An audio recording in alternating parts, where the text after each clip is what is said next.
ਸਤਿ ਸ਼੍ਰੀ ਅਕਾਲ ਲੋਕਰਾਣ ਦੇਖ ਰਹੇ ਸਾਰੇ ਦਰਸ਼ਕਾਂ ਨੂੰ ਜੀ ਆਇਆਂ। ਮੈਂ ਗੁਰਜਿੰਦਰ ਸਿੰਘ ਪੰਗੂ ਤੇ ਮੇਰੇ ਨਾਲ ਪੰਜਾਬ ਦੀ ਪੋਲਿਟਿਕਸ ਤੇ ਗੱਲਬਾਤ ਕਰਨ ਦੇ ਲਈ ਪੰਜਾਬੀ ਯੂਨੀਵਰਸਿਟੀ ਪਟਿਆਲਾ ਤੋਂ ਡਾਕਟਰ ਸਤਨਾਮ ਸਿੰਘ ਸੰਧੂ ਸਾਹਿਬ ਵੈਲਕਮ। ਧੰਨਵਾਦ ਜੀ ਦੋਸਤੋ, ਸਾਡੀ ਜੋ ਗੱਲਬਾਤ ਦਾ ਵਿਸ਼ਾ ਹੋਊਗਾ, ਜਿਵੇਂ ਮੈਂ ਜ਼ਿਕਰ ਕੀਤਾ ਕਿ ਪੰਜਾਬ ਦੀ ਰਾਜਨੀਤੀ ਹੋਊਗੀ। ਹਰ ਇੱਕ ਪਾਰਟੀ ਚਾਹੁੰਦੀ ਹੈ ਕਿ ਸੀਐਮ ਦੀ ਕੁਰਸੀ ਦਾ ਤਾਜ ਇਸ ਵਾਰ ਸਾਡੇ ਸਿਰ ਤੇ ਸਜੇ, ਪਰ ਜੋ ਪੰਜਾਬ ਦੇ ਅਸਲ ਇਸ਼ੂ ਨੇ ਉਹਨਾਂ ਨੂੰ ਕਿਉਂ ਅਣਗੌਲਿਆਂ ਕੀਤਾ ਜਾ ਰਿਹਾ, ਉਹਨਾਂ ਨੂੰ ਕਿਉਂ ਵੰਡਿਆ ਜਾ ਰਿਹਾ। ਜੋ ਪੰਜਾਬ ਦੇ ਰੀਅਲ ਇਸ਼ੂ ਨੇ, ਕਿਸਾਨੀ ਦਾ ਇਸ਼ੂ, ਖੇਤੀ ਦਾ ਇਸ਼ੂ, ਕਰਜ਼ਿਆਂ ਦਾ ਇਸ਼ੂ, ਪੰਜਾਬ ਦੇ ਪਾਣੀਆਂ ਦਾ ਇਸ਼ੂ, ਉਸ ਉੱਤੇ ਖੁੱਲ੍ਹ ਕੇ ਕੋਈ ਵੀ ਸਿਆਸੀ ਪਾਰਟੀ ਗੱਲ ਨਹੀਂ ਕਰਦੀ ਹੈਗੀ। ਸਾਰੇ ਵਿਸ਼ਿਆਂ ਤੇ ਥੋੜ੍ਹੇ ਸਮੇਂ ਦੇ ਵਿੱਚ ਖੁੱਲ੍ਹ ਕੇ ਗੱਲਬਾਤ ਜ਼ਰੂਰ ਕਰਾਂਗੇ, ਸੰਖੇਪ ਦੇ ਵਿੱਚ ਗੱਲਬਾਤ ਕਰਾਂਗੇ, ਸੌਖੇ ਸ਼ਬਦਾਂ ਦੇ ਵਿੱਚ ਗੱਲਬਾਤ ਕਰਾਂਗੇ ਤਾਂ ਜੋ ਤੁਹਾਡੇ ਸਮਝ ਆ ਸਕੇ ਇਕੱਲਾ ਇਹ ਪੁਆਇੰਟ। ਡਾਕਟਰ ਸਾਹਿਬ, ਪਹਿਲਾਂ ਤਾਂ ਦੌੜ ਇਹ ਸੀ ਹਰ ਇੱਕ ਸਿਆਸੀ ਪਾਰਟੀਆਂ ਦੀ ਤੇ ਲੋਕਾਂ ਦੀ ਵੀ ਕਿ ਫਲਾਣੀ ਪਾਰਟੀ ਦਾ ਸੀਐਮ ਕੈਂਡੀਡੇਟ ਕੌਣ ਹੋਊਗਾ। ਕਾਂਗਰਸ ਦਾ ਹੁਣ ਵੀ ਪੇਚ ਫਸਿਆ ਹੋਇਆ, ਅਕਾਲੀ ਦਲ ਦਾ ਤਕਰੀਬਨ ਕਲੀਅਰ ਹੈ ਕਿ ਬਾਦਲ ਪਰਿਵਾਰ ਚੋਂ ਵੱਡੇ ਬਾਦਲ ਜਾਂ ਸੁਖਬੀਰ ਸਿੰਘ ਬਾਦਲ ਹੋਰਾਂ ਦਾ ਨਾਮ ਨਿਕਲ ਕੇ ਆ ਰਿਹਾ। ਆਮ ਆਦਮੀ ਪਾਰਟੀ ਦਾ ਅਨਾਉਂਸ ਹੋ ਗਿਆ ਕਿ ਸਾਡੇ ਮੁੱਖ ਮੰਤਰੀ ਦੇ ਕੈਂਡੀਡੇਟ ਫੇਸ ਪੰਜਾਬ ਤੋਂ ਭਗਵੰਤ ਮਾਨ ਹੋਰੀ ਹੋਣਗੇ। ਜਦੋਂ ਵੀ ਕੋਈ ਰਾਜਨੀਤਿਕ ਪਾਰਟੀ ਆਪਣਾ ਮੁੱਖ ਮੰਤਰੀ ਦਾ ਚਿਹਰਾ ਅਨਾਉਂਸ ਕਰਦੀ ਹੈ ਤਾਂ ਉਸ ਦੇ ਪਿੱਛੇ ਬਹੁਤ ਸਾਰੇ ਜਿਹੜੇ ਪੱਖ ਹੈ ਉਹਨਾਂ ਨੂੰ ਧਿਆਨ ਦੇ ਵਿੱਚ ਰੱਖਿਆ ਜਾਂਦਾ ਹੈ। ਸਭ ਤੋਂ ਪ੍ਰਮੁੱਖ ਗੱਲ ਤਾਂ ਅਸੀਂ ਸਾਰੇ ਜਾਣਦੇ ਹਾਂ ਕਿ ਹਰ ਪਾਰਟੀ ਦਾ ਕੇਂਦਰੀ ਫੋਕਸ ਇਹੀ ਹੁੰਦਾ ਹੈ ਕਿ ਉਹ ਵੱਧ ਤੋਂ ਵੱਧ ਵੋਟਾਂ ਕਿਸ ਚਿਹਰੇ ਦੇ ਨਾਲ ਬਟੋਰ ਸਕਦੇ ਆ। ਪਿਛਲੇ ਸਮੇਂ ਤੋਂ ਜਦੋਂ ਚਰਚਾ ਚੱਲੀ ਕਿ ਹਰ ਪਾਰਟੀ ਦੇ ਵਿੱਚੋਂ ਮੁੱਖ ਮੰਤਰੀ ਦੇ ਚਿਹਰੇ ਦੀ ਚੋਣ ਕਿਵੇਂ ਕੀਤੀ ਜਾਵੇ, ਤਾਂ ਚੋਣ ਕਰਨ ਸਮੇਂ ਸਭ ਤੋਂ ਪਹਿਲੀ ਜਿਹੜੀ ਗੱਲਬਾਤ ਤਕਰੀਬਨ 1.5 ਮਹੀਨਾ ਪਹਿਲਾਂ ਚੱਲੀ, ਕਿਸੇ ਪਾਰਟੀ ਨੇ ਕਿਹਾ ਕਿ ਅਸੀਂ ਦਲਿਤ ਮੁੱਖ ਮੰਤਰੀ ਬਣਾਵਾਂਗੇ, ਕਿਸੇ ਨੇ ਕਿਹਾ ਕਿ ਅਸੀਂ ਦਲਿਤ ਨੂੰ ਉਪ ਮੁੱਖ ਮੰਤਰੀ ਬਣਾਵਾਂਗੇ।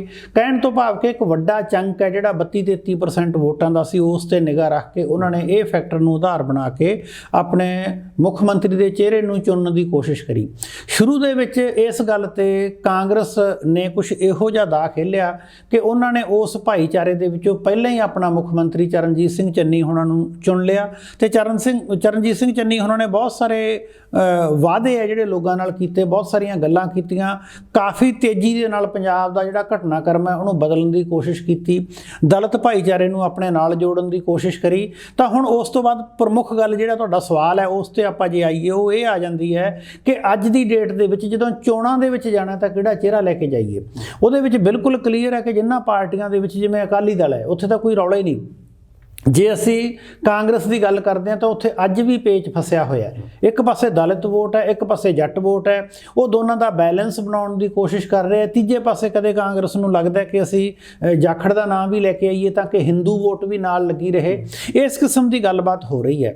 ਜਿੱਥੋਂ ਤੱਕ ਆਮ ਆਦਮੀ ਪਾਰਟੀ ਦੀ ਗੱਲ ਹੈ ਤਾਂ ਆਮ ਆਦਮੀ ਪਾਰਟੀ ਰਿਲੇਟਿਵਲੀ ਇਹਨਾਂ ਤੋਂ ਮਾਡਰਨ ਪਾਰਟੀ ਹੈ। ਉਹ ਮੀਡੀਆ ਨੂੰ ਵੱਧ ਤੋਂ ਵੱਧ ਉਹਦੀ ਵਰਤੋਂ ਕਿਵੇਂ ਕਰਨੀ ਹੈ, ਕਿਸੇ ਚੀਜ਼ ਨੂੰ ਫੋਕਸ ਕਿਵੇਂ ਕਰਨਾ ਹੈ, ਲਾਈਮਲਾਈਟ 'ਚ ਕਿਵੇਂ ਲੈ ਕੇ ਆਉਣਾ, ਇਹਨਾਂ ਗੱਲਾਂ ਬਾਰੇ ਜਾਣਦੀ ਹੈ।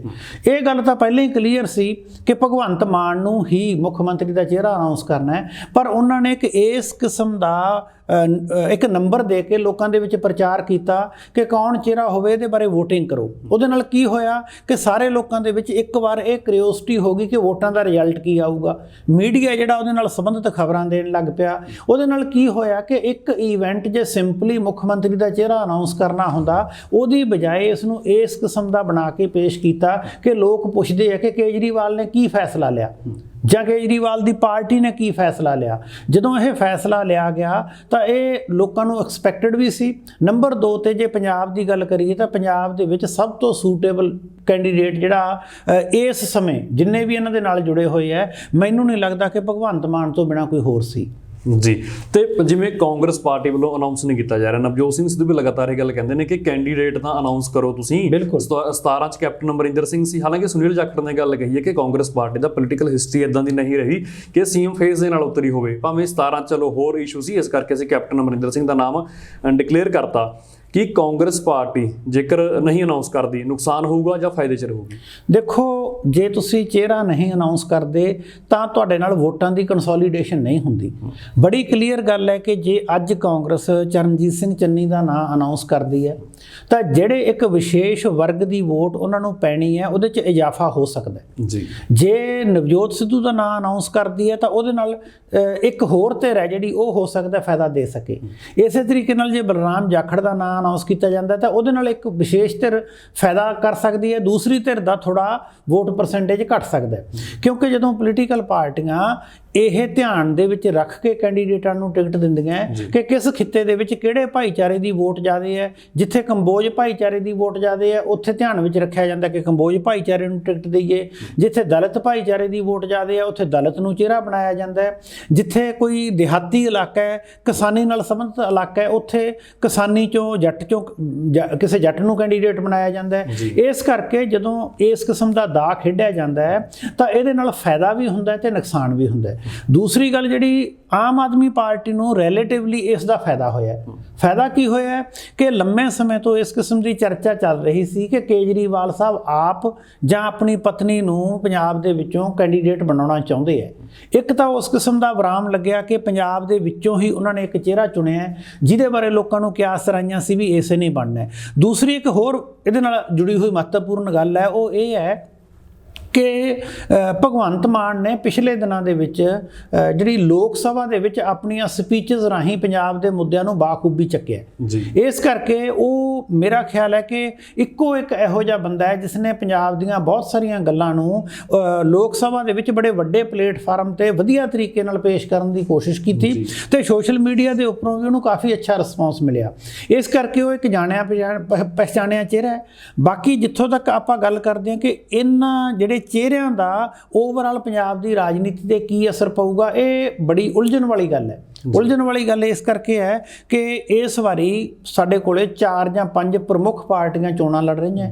ਬਹੁਤ ਵਾਰੀ ਵਿਅਕਤੀਆਂ ਨੂੰ ਇਹੀ ਨਹੀਂ ਸਮਝ ਆਉਂਦਾ ਕਿ ਹਰ ਜ਼ਿਲ੍ਹੇ ਦੇ ਵਿੱਚੋਂ ਕਿੰਨੇ ਕੈਂਡੀਡੇਟ ਪਹਿਲਾਂ ਕਿਹੜੀ ਪਾਰਟੀ 'ਚ ਸੀ ਛੱਡ ਕੇ ਹੁਣ ਕਿਹੜੀ 'ਚ ਚਲੇ ਗਏ। ਕਈ ਵਾਰੀ ਹੱਦ ਤਾਂ ਇਹ ਹੋ ਜਾਂਦੀ ਹੈ ਕਿ ਇੱਕ ਪਾਰਟੀ ਕੈਂਡੀਡੇਟ ਨੂੰ ਜਿਵੇਂ ਫਿਰੋਜ਼ਪੁਰ ਦੇ ਵਿੱਚ ਹੋਇਆ ਟਿਕਟ ਦੇ ਕੇ ਜਾਂਦੀ ਹੈ ਤੇ ਦੂਸਰੀ ਪਾਰਟੀ ਦੇ ਵਿੱਚ ਸ਼ਾਮ ਨੂੰ ਜੁਆਇਨ ਕਰ ਲੈਂਦਾ ਹੈ। ਅੰਮ੍ਰਿਤਸਰ ਦੇ ਵਿੱਚ ਇੱਕ ਕੈਂਡੀਡੇਟ ਹੈ ਜਿਹੜਾ ਉਹ ਸਵੇਰੇ ਕਿਸੇ ਹੋਰ ਪਾਰਟੀ ਨੂੰ ਜੁਆਇਨ ਕਰਦਾ, ਸ਼ਾਮ ਨੂੰ ਕਿਸੇ ਹੋਰ ਦੇ ਚਲਾ ਜਾਂਦਾ ਹੈ। ਇਸ ਕਰਕੇ ਜਿਹੜੇ ਹਾਲਾਤ ਇਹੋ ਜਿਹੇ ਬਣੇ ਪਏ ਆ, ਹੁਣ ਇੱਕ ਤਾਂ ਪ੍ਰਧਾਨ ਮੰਤਰੀ ਦੀ ਚੋਣ ਵਾਂਗੂ ਰਾਸ਼ਟਰੀ ਪੱਧਰ ਤੇ ਕੋਈ ਇੰਪੈਕਟ ਨਹੀਂ ਹੋਊਗਾ ਕਿ ਇਹ ਇੱਕ ਵਿਸ਼ੇਸ਼ ਮੁੱਖ ਮੰਤਰੀ ਦੇ ਨਾਂ ਤੇ ਵੋਟਾਂ ਪੈਣਗੀਆਂ। ਨੰਬਰ 2 ਤੇ ਇਹ ਜ਼ਰੂਰ ਫਰਕ ਪੈਂਦਾ ਹੈ ਕਿ ਜਿਸ ਭਾਈਚਾਰੇ ਦੇ ਵਿੱਚੋਂ ਕੈਂਡੀਡੇਟ ਲਿਆ ਜਾਂਦਾ ਹੈ ਤਾਂ ਉਹਦਾ ਕੁਦਰਤੀ ਤੌਰ ਤੇ ਜ਼ਾਹਰਾ ਤੌਰ ਤੇ ਇਸ ਦਾ ਅਸਰ ਜ਼ਰੂਰ ਪੈਂਦਾ ਹੈ। ਜੇ ਭਗਵੰਤ ਮਾਨ ਨੂੰ ਆਮ ਆਦਮੀ ਪਾਰਟੀ ਨੇ ਚੁਣਿਆ ਤਾਂ ਉਹਦਾ ਥੋੜਾ ਕਿਤੇ ਨਾ ਕਿਤੇ ਅਸਰ ਜ਼ਰੂਰ ਪਊਗਾ। ਪੰਜਾਬ ਦੇ ਵਿੱਚ ਚਿਹਰਿਆਂ ਦੀ ਪੋਲਿਟਿਕਸ ਹੋਊਗੀ ਜਾਂ ਫਿਰ ਲੋਕ ਮੁੱਦਿਆਂ ਦੀ ਪੋਲਿਟਿਕਸ ਹੋਊਗੀ। ਜਿਵੇਂ ਜ਼ਿਕਰ ਕੀਤਾ ਸੀ ਮੈਂ, ਖੇਤੀ ਸਮੱਸਿਆ, ਕਿਸਾਨੀ ਸਮੱਸਿਆ, ਪੰਜਾਬ ਦੇ ਕਰਜ਼ੇ ਦੀ ਸਮੱਸਿਆ, ਪਾਣੀ ਦੀ ਸਮੱਸਿਆ, ਇਹਨਾਂ ਇਸ਼ੂਆਂ ਤੇ ਕਿਉਂ ਨਹੀਂ ਗੱਲਬਾਤ ਹੁੰਦੀ? ਚਿਹਰਿਆਂ ਤੇ ਹੀ ਕਿਉਂ ਕੇਂਦਰਿਤ ਕੀਤੀ ਜਾਂਦੀ ਹੈ ਰਾਜਨੀਤੀ ਪੰਜਾਬ ਦੇ ਵਿੱਚ? ਬਿਲਕੁਲ ਤੁਹਾਡਾ ਜਾਇਜ਼ ਸਵਾਲ ਹੈ। ਪੰਜਾਬ ਦੀ ਜਿਹੜੀ ਇਸ ਵਾਰੀ ਚੋਣ ਹੋ ਰਹੀ ਹੈ ਨਾ, ਉਹ ਮੈਨੂੰ ਕਦੇ-ਕਦੇ ਇਹ ਲੱਗਦਾ ਜਿਵੇਂ ਮਿਊਨਿਸਪਲ ਕਾਰਪੋਰੇਸ਼ਨ ਦੀ ਚੋਣ ਹੁੰਦੀ ਹੈ ਉਵੇਂ ਹੋ ਰਹੀ ਹੈ। ਮਹੱਲੇ ਦੇ ਆਧਾਰ ਤੇ, ਕੈਂਡੀਡੇਟ ਦੇ ਆਧਾਰ ਤੇ ਮੁੱਦੇ ਹੈ ਜਿਹੜੇ ਉਹ ਕਿਤੇ ਨਾ ਕਿਤੇ ਗੈਰ ਹਾਜ਼ਰ ਹੋ ਗਏ। ਅੱਜ ਜਿਹੜੇ ਵਿਅਕਤੀ ਹੈ, ਮੁੱਦੇ ਤਾਂ ਚੱਲਦੇ ਨਾ ਜਦੋਂ ਪਿਛਲੇ ਵਾਰੀ ਆਮ ਆਦਮੀ ਪਾਰਟੀ ਦੀ ਲੋਕਾਂ ਨੇ ਸਪੋਰਟ ਕੀਤੀ, ਉਹ ਮੁੱਦਿਆਂ ਦੇ ਆਧਾਰ ਤੇ ਕੀਤੀ ਕਿ ਇਹਨਾਂ ਨੇ ਆਹ ਸਟੈਂਡ ਲਿਆ, ਇਹਨਾਂ ਮੁੱਦਿਆਂ ਦੇ ਉੱਪਰ ਇਹ ਗੱਲ ਕਰਨਗੇ, ਅਸੀਂ ਇਹਨਾਂ ਨੂੰ ਚੁਣ ਕੇ ਭੇਜਦੇ ਹਾਂ। ਜਿਹੜੇ ਚੁਣ ਕੇ ਭੇਜੇ ਉਹਨਾਂ ਚੋਂ ਅੱਧੇ ਛਾਲ ਮਾਰ ਕੇ ਦੂਜੇ ਪਾਸੇ ਚਲੇ ਗਏ। ਇਸ ਕਰਕੇ ਮੁੱਦੇ ਦੀ ਗੱਲ ਤਾਂ ਹੁੰਦੀ ਹੈ ਕਿ ਤੁਹਾਡੀ ਵੋਟ ਦਾ ਤੁਹਾਨੂੰ ਪਤਾ ਹੋਵੇ ਕਿ ਜਿਸ ਕੈਂਡੀਡੇਟ ਨੂੰ ਮੈਂ ਵੋਟ ਪਾ ਰਿਹਾ ਅਖੀਰ ਤੱਕ ਇਹ ਇਸੇ ਦਲ ਦੇ ਵਿੱਚ ਇਹਨਾਂ ਮੁੱਦਿਆਂ ਦੇ ਉੱਪਰ ਟਿਕੂਗਾ। ਹੁਣ ਤਾਂ ਹਾਲਾਤ ਇਹੋ ਜਿਹੇ ਬਣੇ ਪਏ ਆ, ਪਤਾ ਨਹੀਂ ਲੱਗਦਾ। ਅੱਜ ਇੱਕ ਬੰਦਾ ਅਕਾਲੀ ਦਲ ਨੂੰ ਛੱਡ ਕੇ ਆਮ ਆਦਮੀ ਪਾਰਟੀ 'ਚ ਸ਼ਾਮਲ ਹੁੰਦਾ, ਜਿਵੇਂ ਪਟਿਆਲੇ ਦੇ ਵਿੱਚ ਹੋਇਆ, ਦੂਜੇ ਦਿਨ ਉਸ ਨੂੰ ਟਿਕਟ ਮਿਲ ਜਾਂਦੀ ਹੈ। ਇਸ 'ਚ ਮੁੱਦੇ ਦੀ ਤਾਂ ਕੋਈ ਗੱਲ ਹੀ ਨਹੀਂ ਰਹੀ। ਕੱਲ੍ਹ ਉਹਦਾ ਮੁੱਦਾ ਪੰਜਾਬ ਸੀ, ਕੱਲ੍ਹ ਉਹਦੇ ਮੁੱਦੇ ਹੋਰ ਤਰ੍ਹਾਂ ਦੇ ਸੀ, ਅੱਜ ਉਹਦੇ ਮੁੱਦੇ ਉਹ ਹੋ ਗਏ ਜਿਹੜੇ ਆਮ ਆਦਮੀ ਪਾਰਟੀ ਦੇ ਮੁੱਦੇ ਆ। ਇਸ ਕਰਕੇ ਜਦੋਂ ਅਸੀਂ ਮੁੱਦਿਆਂ ਦੀ ਰਾਜਨੀਤੀ ਦੀ ਫੁੱਟਬਾਲ ਬਣਾ ਦਿੰਦੇ ਹਾਂ ਤਾਂ ਲੋਕ ਹੁਣ ਉਲਝਣ 'ਚ ਪਏ ਹੋਏ ਆ ਕਿ ਕੌਣ ਬੰਦਾ ਕਿਹੜੇ ਮੁੱਦੇ ਦੀ ਗੱਲ ਕਰ ਰਿਹਾ। ਅੱਜ ਇੱਕ ਬੰਦਾ ਸਿੱਖੀਜ਼ਮ ਦੀ ਗੱਲ ਕਰ ਰਿਹਾ, ਜਿਹੜੀ ਆਮ ਆਦਮੀ ਪਾਰਟੀ ਹੈ ਉਹਨੇ, ਅਸੀਂ ਜਾਣਦੇ ਹਾਂ ਪਾਰਟੀ ਦੇ ਤੌਰ ਤੇ ਉਸ ਨੇ ਕਦੇ ਵੀ ਸੂਬੇ ਦੇ ਵੱਧ ਅਧਿਕਾਰਾਂ ਦੀ ਗੱਲ ਉਸ ਕਿਸਮ ਨਾਲ ਨਹੀਂ ਕੀਤੀ। ਤਾਂ ਹੋ ਸਕਦਾ ਕੱਲ੍ਹ ਨੂੰ ਜਿੱਤਣ ਤੋਂ ਬਾਅਦ ਕੈਂਡੀਡੇਟ ਦਾ ਫਿਰ ਮਨ ਬਦਲ ਜੇ ਵੀ ਮੈਂ ਤਾਂ ਆਪਣੀ ਮਾਂ ਪਾਰਟੀ 'ਚ ਚੱਲਿਆ, ਫਿਰ ਉੱਥੇ ਆ ਜੇ। ਇਸ ਕਰਕੇ ਇਹ 'ਚ ਸਭ ਤੋਂ ਵੱਡਾ ਪੰਜਾਬ ਦਾ ਨੁਕਸਾਨ ਇਹ ਹੋ ਰਿਹਾ ਹੈ ਕਿ ਕਿਸੇ ਵੀ ਪਾਰਟੀ ਦੇ ਏਜੰਡੇ ਤੇ ਸਿੱਧੇ ਤੌਰ ਤੇ ਮੁੱਦੇ ਨਹੀਂ ਹੈ। ਜੇ ਕੋਈ ਮੁੱਦੇ ਥੋੜ੍ਹੇ ਬਹੁਤੇ ਹੈਗੇ ਆ ਜਾਂ ਕੋਈ ਪਾਰਟੀ ਫੋਕਸ ਕਰਕੇ ਚੱਲ ਰਹੀ ਹੈ ਤਾਂ ਉਹ ਕਿਸਾਨ ਮੋਰਚਾ ਹੈ। ਕਿਸਾਨ ਮੋਰਚੇ ਦੇ ਜਿਹੜੇ ਵੀ ਕੈਂਡੀਡੇਟ ਹੈ, ਕਿਉਂਕਿ ਉਹਨਾਂ ਦਾ ਮੁੱਦਾ ਹੀ ਇੱਕ ਸੀ ਪ੍ਰਾਇਮਰੀ ਤੌਰ ਤੇ, ਉਹਨਾਂ ਦਾ ਇੱਕ ਮੁੱਦਾ ਹੋਣ ਕਰਕੇ ਉਹ ਉਸੇ ਮੁੱਦੇ ਤੇ ਖੜੇ ਸੀ ਕਿ ਅਸੀਂ ਪੰਜਾਬ ਦੀ ਗੱਲ ਕਰਨੀ ਹੈ, ਪੰਜਾਬ ਦੀ ਕਿਸਾਨੀ ਦੀ, ਖੇਤੀ ਦੀ ਗੱਲ ਕਰਨੀ ਹੈ, ਜਿਣਸਾਂ ਦੇ ਭਾਅ ਦੀ ਗੱਲ ਕਰਨੀ ਹੈ, MSP ਦੀ ਗੱਲ ਕਰਨੀ ਹੈ। ਉਹਨਾਂ ਨੂੰ ਆਪਾਂ ਕਿਸੇ ਹੱਦ ਤੱਕ ਕਹਿ ਸਕਦੇ ਹਾਂ ਕਿ ਉਹ ਰਾਜਨੀਤੀ ਦੇ ਵਿੱਚ ਨਵੇਂ ਆਏ ਆ, ਦਲ ਬਦਲ ਕੇ ਨਹੀਂ ਆਏ। ਬਾਕੀ ਸ਼ਾਇਦ ਹੀ ਕੋਈ ਰਾਜਨੀਤਿਕ ਪਾਰਟੀ ਹੋਵੇ, ਜੇ ਕਾਂਗਰਸ ਟਿਕਟਾਂ ਅਨਾਉਂਸ ਕਰਦੀ ਹੈ, ਜਿਨ੍ਹਾਂ ਨੂੰ ਜਿਸ ਜਗ੍ਹਾ ਤੋਂ ਟਿਕਟ ਨਹੀਂ ਮਿਲਦੀ ਦੂਜੇ ਦਿਨ ਉਹ BJP ਦੇ ਪਲੇਟਫਾਰਮ ਤੇ ਖੜੇ ਹੁੰਦੇ ਆ। ਜੇ ਕਿਸੇ ਨੂੰ ਇਹਨਾਂ ਦੋਨਾਂ ਤੋਂ ਟਿਕਟ ਨਹੀਂ ਮਿਲਦੀ ਤਾਂ ਉਹ ਆਪ ਵਿੱਚ ਚਲਾ ਜਾਂਦਾ ਹੈ। ਇਸ ਕਰਕੇ ਜਿਹੜੀ ਇਸ ਕਿਸਮ ਦੀ ਕਸ਼ਮਕਸ਼ ਹੈ, ਇਸ ਕਿਸਮ ਦੀ ਖਿੱਚੋਤਾਣ ਹੈ, ਇਹਦੇ ਨਾਲ ਪੰਜਾਬ ਦਾ ਵੱਡਾ ਨੁਕਸਾਨ ਹੋ ਰਿਹਾ।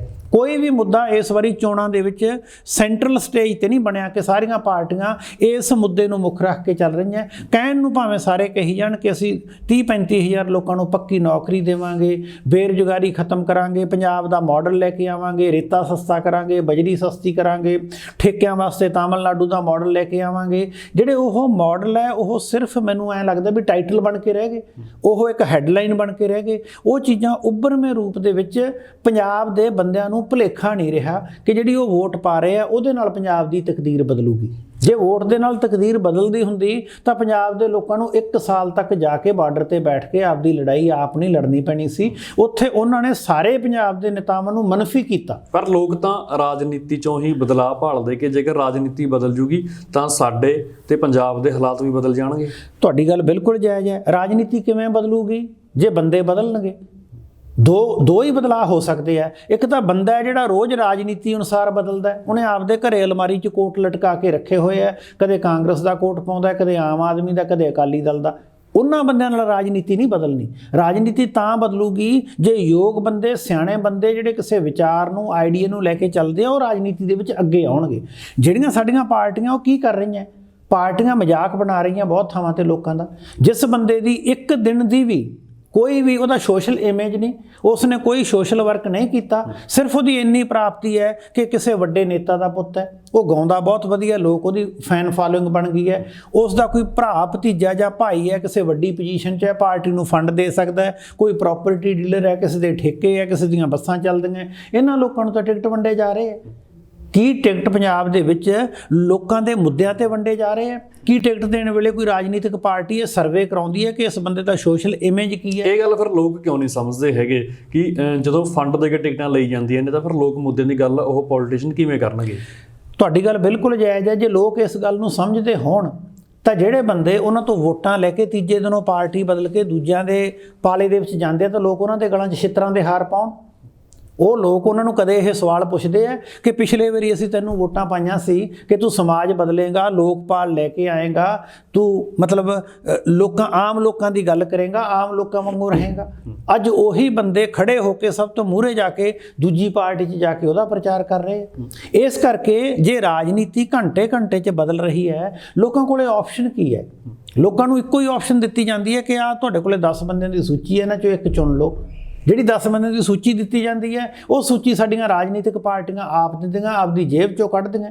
ਕੁਛ ਰਾਜਨੀਤਿਕ ਦਲ ਤਾਂ ਪਰਿਵਾਰ ਦੇ ਬਣ ਗਏ, ਕਿਸੇ ਰਿਸ਼ਤੇਦਾਰ ਨੂੰ ਟਿਕਟ ਦੇਤਾ, ਕਿਸੇ ਆਪਣੇ ਦੋਸਤ ਨੂੰ ਟਿਕਟ ਦੇਤਾ, ਕਿਸੇ ਆਪਣੇ ਨਾਲ ਜੁੜੇ ਹੋਏ ਕੁਣਬੇ ਦੇ ਬੰਦਿਆਂ ਨੂੰ ਟਿਕਟ ਦੇਤਾ।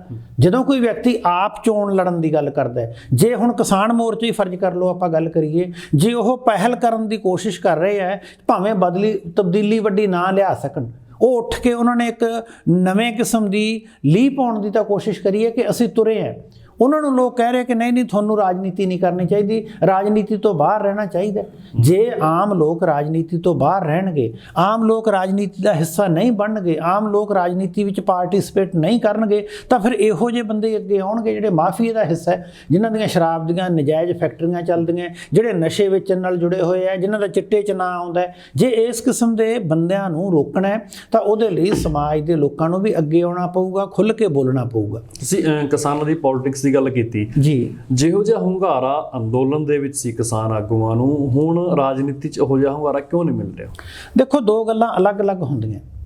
ਇੱਕ ਗੱਲ ਇਹ ਹੁੰਦੀ ਹੈ ਜਿੱਥੇ ਤੁਸੀਂ ਇੱਕ ਵਿਸ਼ੇਸ਼ ਮੁੱਦੇ ਨੂੰ ਲੈ ਕੇ ਚੱਲੇ ਹੋਏ ਹੋ, ਉੱਥੇ ਤੁਹਾਡਾ ਟਾਰਗੇਟ ਅਚੀਵ ਕਰਨਾ ਹੁੰਦਾ ਹੈ, ਜਿਹਦੇ ਨਾਲ ਸਾਰੀਆਂ ਧਿਰਾਂ ਦਾ ਨੁਕਸਾਨ ਹੁੰਦਾ ਹੈ, ਉਸ 'ਤੇ ਹੁੰਗਾਰਾ ਹੋਰ ਕਿਸਮ ਦਾ ਮਿਲਦਾ। ਜੇ ਸਾਡੇ ਕੋਈ ਆਫਤ ਆ ਜਾਂਦੀ ਹੈ, ਸਾਡੇ ਕਰੋਨਾ ਦੀ ਸਮੱਸਿਆ ਆਈ, ਲੋਕਡਾਊਨ ਹੋ ਗਿਆ, ਸਾਰੇ ਲੋਕਾਂ ਨੇ ਸਾਂਝ ਪਾ ਕੇ ਇੱਕ ਬਣ ਕੇ ਉਹਨਾਂ ਨੇ ਆਪ ਦਾ ਜਿਹੜਾ ਖਾਣ ਪਾਣ ਵੀ ਸਾਂਝਾ ਕੀਤਾ, ਮੁਸ਼ਕਲ ਨੂੰ ਝੱਲਣ ਦੀ ਵੀ ਕੋਸ਼ਿਸ਼ ਕੀਤੀ। ਇਹ ਹੁੰਦੀ ਹੈ ਸੰਕਟ ਦੀ ਸਥਿਤੀ।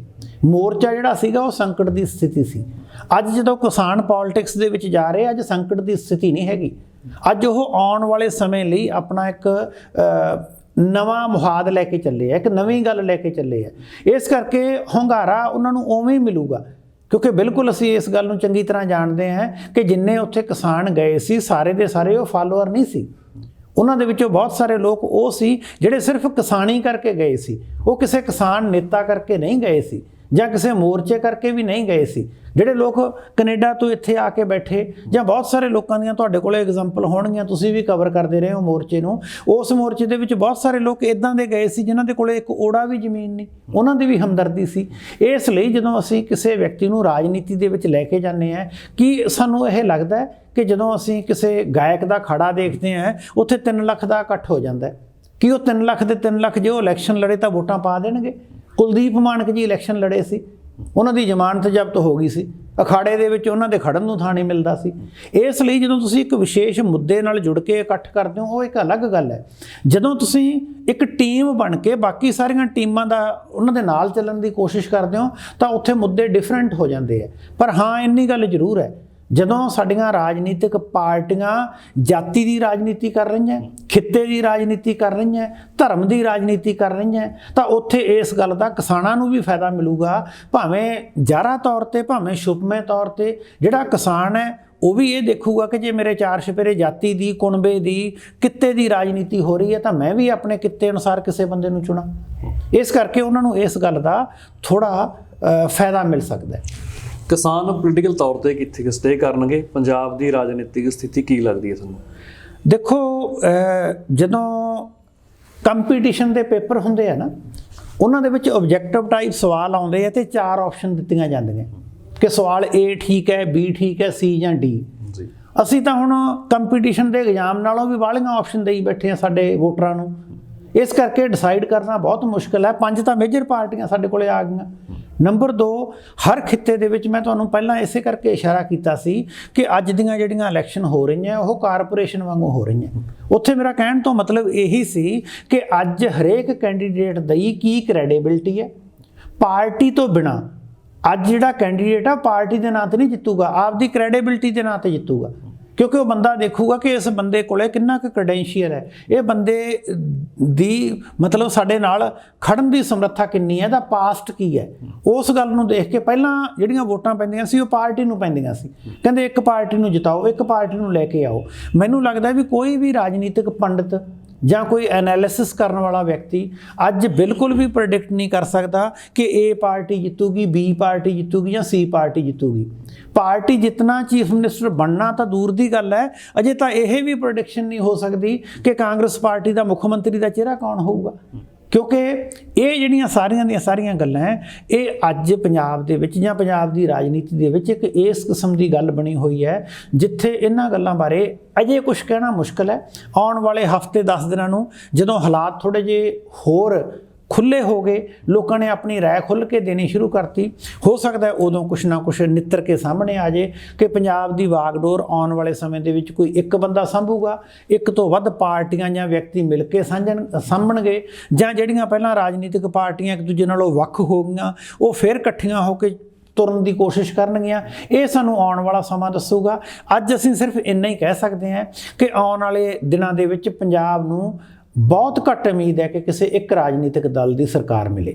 ਸੰਧੂ ਸਾਹਿਬ, ਆਖਰੀ ਸਵਾਲ ਜੀ, ਬੀਜੇਪੀ ਦੀ ਪੋਲਿਟਿਕਸ ਨੂੰ ਕਿਵੇਂ ਦੇਖਦੇ ਹੋ ਪੰਜਾਬ ਦੇ ਵਿੱਚ? ਤੇ ਜਿਵੇਂ ਹੁਣ ਈਡੀ ਦੀ ਛਾਪਾਮਾਰੀ ਕੀਤੀ ਜਾ ਰਹੀ ਹੈ, ਪੰਜਾਬ ਵੱਲੋਂ ਹਾਲ ਇਲਜ਼ਾਮ ਲਗਾਇਆ ਜਾ ਰਿਹਾ ਕਾਂਗਰਸ ਵੱਲੋਂ ਕਿ ਦਬਾਉਣ ਦੀ ਕੋਸ਼ਿਸ਼ ਹੈ। ਦੇਖੋ, ਬੀਜੇਪੀ ਕੇਂਦਰ ਦੇ ਵਿੱਚ ਬੈਠੀ ਹੋਈ ਹੈ, ਬੀਜੇਪੀ ਕੋਲੇ ਤਾਕਤ ਹੈ। ਬੀਜੇਪੀ ਦੀ ਪੋਲਿਟਿਕਸ ਹੈ ਜਿਹੜੀ ਉਹ ਪਿਛਲੇ ਸਾਲ ਨਾਲੋਂ ਜਾਂ ਪਿਛਲੀਆਂ ਚੋਣਾਂ ਕਹੀਏ ਆਪਾਂ, ਪਿਛਲੀਆਂ ਚੋਣਾਂ ਨਾਲੋਂ ਇਸ ਵਾਰੀ ਵੱਧ ਕਾਮਯਾਬ ਹੈ। ਭਾਵੇਂ ਜਿਹੜੇ ਕੈਂਡੀਡੇਟਸ ਨੂੰ ਟਿਕਟ ਨਹੀਂ ਮਿਲਿਆ ਉਹੀ ਜਾ ਰਹੇ ਹੈ, ਪਰ ਉਹ ਜਾ ਕੇ ਬੀਜੇਪੀ ਦੇ ਪਲੇਟਫਾਰਮ ਤੇ ਖੜੇ ਤਾਂ ਹੋ ਰਹੇ ਹੈ। ਅੱਜ ਤੋਂ 3 ਮਹੀਨੇ ਪਹਿਲਾਂ ਤੱਕ ਹਾਲਾਤ ਇਹ ਸੀ ਕਿ ਪੰਜਾਬ ਦੇ ਪਿੰਡਾਂ ਦੇ ਵਿੱਚ ਬੀਜੇਪੀ ਨੂੰ ਵੜਨ ਨਹੀਂ ਦਿੱਤਾ ਜਾ ਰਿਹਾ ਸੀ। ਕਿਸਾਨੀ ਹੈ ਜਿਹੜੀ ਉਹ ਇੱਕ ਮਨੋਂ ਉਹਨਾਂ ਦਾ ਵਿਰੋਧ ਕਰ ਰਹੀ ਸੀ, ਉਹਨਾਂ ਦੀਆਂ ਕਾਰਾਂ ਦੇ ਸ਼ੀਸ਼ੇ ਤੋੜੇ ਜਾ ਰਹੇ ਸੀ, ਕਿਤੇ ਉਹਨਾਂ ਨਾਲ ਧੱਕਾ ਮੁੱਕੀ ਵੀ ਕੀਤਾ ਜਾ ਰਿਹਾ ਸੀ। ਅੱਜ ਉਹ ਹਾਲਾਤ ਨਹੀਂ ਹੈ। ਅੱਜ ਬੀਜੇਪੀ ਨੇ ਆਪਣੇ ਆਪ ਨੂੰ ਪਲੇਟਫਾਰਮ ਤੇ ਖੜਾ ਵੀ ਕੀਤਾ। ਬੀਜੇਪੀ ਦੇ ਵਿੱਚ ਨੇਤਾ ਭਾਵੇਂ ਆਪਣੀਆਂ ਪਾਰਟੀਆਂ ਤੋਂ ਗੁੱਸੇ ਹੋ ਕੇ ਜਾ ਰਹੇ ਹੈ, ਉਹ ਐਂਟਰੀ ਵੀ ਲੈ ਰਹੇ ਹੈ, ਕੁਝ ਵੱਡੇ ਨਾਂ ਵੀ ਐਂਟਰੀ ਲੈ ਰਹੇ ਹੈ, ਉਹਨਾਂ ਨੂੰ ਟਿਕਟ ਵੀ ਦਿੱਤੇ ਜਾ ਰਹੇ ਹੈ। ਬੀਜੇਪੀ ਕਮ ਸੇ ਕਮ ਅੱਜ ਇੰਡੀਪੈਂਡੈਂਟ ਤੁਰਨ ਵਾਸਤੇ ਕਾਮਯਾਬ ਹੋ ਗਈ ਹੈ। ਇਸ ਕਰਕੇ ਮੈਂ ਤਾਂ ਕਹੂੰਗਾ ਕਿ ਬੀਜੇਪੀ ਦੀ ਰਾਜਨੀਤੀ ਕਾਮਯਾਬ ਹੈ।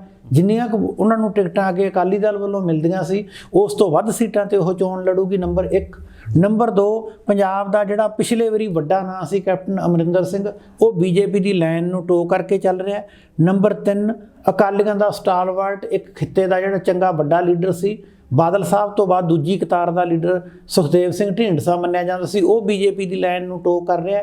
ਇਸ ਕਰਕੇ ਬੀਜੇਪੀ ਦੀ ਇਹ ਪ੍ਰਾਪਤੀ ਹੈ ਕਿ ਉਸਨੇ ਪੰਜਾਬ ਦੇ ਵਿੱਚੋਂ ਵੱਡੇ ਚਿਹਰਿਆਂ ਨੂੰ ਆਪਣੇ ਨਾਲ ਜੋੜਿਆ, ਵੱਖ-ਵੱਖ ਪਾਰਟੀਆਂ ਚੋਂ ਟੁੱਟ ਕੇ ਆ ਰਹੇ ਲੀਡਰਾਂ ਨੂੰ ਨਾਲ ਜੋੜਿਆ। ਇਸ ਕਰਕੇ ਮੈਨੂੰ ਲੱਗਦਾ ਕਿ ਇਸ ਨਾਲ ਬੀਜੇਪੀ ਨੇ ਗੇਨ ਹੀ ਕੀਤਾ, ਬੀਜੇਪੀ ਨੂੰ ਤਾਂ ਕੋਈ ਵੀ ਨੁਕਸਾਨ ਨਹੀਂ ਹੋਇਆ। ਨੁਕਸਾਨ ਤਾਂ ਹੁੰਦਾ ਹੈ ਜੇ ਆਪਾਂ ਨੂੰ ਲੱਗਦਾ ਹੁੰਦਾ ਕਿ ਬੀਜੇਪੀ ਦੀ ਸਰਕਾਰ ਬਣ ਰਹੀ ਸੀ, ਬੀਜੇਪੀ ਬਿਲਕੁਲ ਹਾਸ਼ੀਏ ਤੇ ਸੀ, ਬੀਜੇਪੀ ਨੇ ਆਪਣੇ ਆਪ ਨੂੰ ਬਾਕੀ ਪਾਰਟੀਆਂ ਦੇ ਵਿੱਚ ਖੜਾ ਹੋਣ ਵਾਲਾ ਜ਼ਰੂਰ ਕਰ ਲਿਆ। ਜੀ ਬਿਲਕੁਲ। ਸੰਧੂ ਸਾਹਿਬ ਸ਼ੁਕਰੀਆ ਗੱਲਬਾਤ ਦੇ ਲਈ, ਧੰਨਵਾਦ ਤੁਹਾਡਾ।